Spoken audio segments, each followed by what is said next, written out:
ಆಚಿ ಮಸಾಲ. ಎಂತ ಅಡಿಗೆಯ ರುಚಿಯಾಗೋ ರಹಸ್ಯವು 20 ರೂಪಾಯಿ. ಇವತ್ತು ಭಾರತ ಮತ್ತು ಇಂಗ್ಲೆಂಡ್ ನಡುವೆ ಮೂರನೇ ಏಕದಿನ ಪಂದ್ಯ ಇದೆ. ಟಾಸ್ ಗೆದ್ದು ಇಂಗ್ಲೆಂಡ್ ಮೊದಲ ಬ್ಯಾಟಿಂಗ್ ಆಯ್ಕೆ ಮಾಡಿಕೊಂಡಿದೆ. ಭರ್ಜರಿ ಬ್ಯಾಟಿಂಗನ್ನು ಇಂಗ್ಲೆಂಡ್ ಪಡೆ ಮಾಡ್ತಾ ಇರೋದು.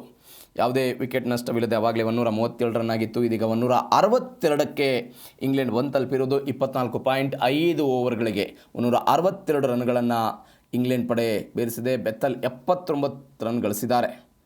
ಮತ್ತೊಂದು ಕಡೆ ಇದೀಗ ಟಾಸ್ ಗೆದ್ದಿದ್ದಂತಹ ಇಂಗ್ಲೆಂಡ್ ತಂಡ ಮೊದಲು ಬ್ಯಾಟಿಂಗ್ ಆಯ್ಕೆ ಮಾಡಿಕೊಂಡು ಆಟವನ್ನು ಆಡ್ತಿರೋದು. ಯಾವುದೇ ವಿಕೆಟ್ ನಷ್ಟವಿಲ್ಲದೆ 162 ರನ್ಗಳನ್ನು ಕಲೆ ಹಾಕಿರೋದು. ಬೆನ್ ಡಕೆಟ್, ಬೆತ್ತಲ್ ಭರ್ಜರಿಯಾಗಿ ಬ್ಯಾಟಿಂಗ್ ಮಾಡ್ತಿರೋದು.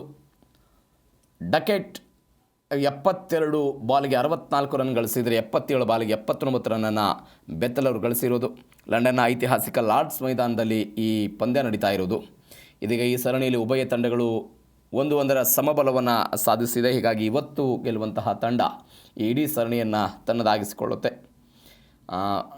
ಡಕೆಟ್ ಮತ್ತು ಬೆತ್ತಲ್ ಭರ್ಜರಿ ಬ್ಯಾಟಿಂಗ್ ನಡೆಸ್ತಿದ್ದಾರೆ.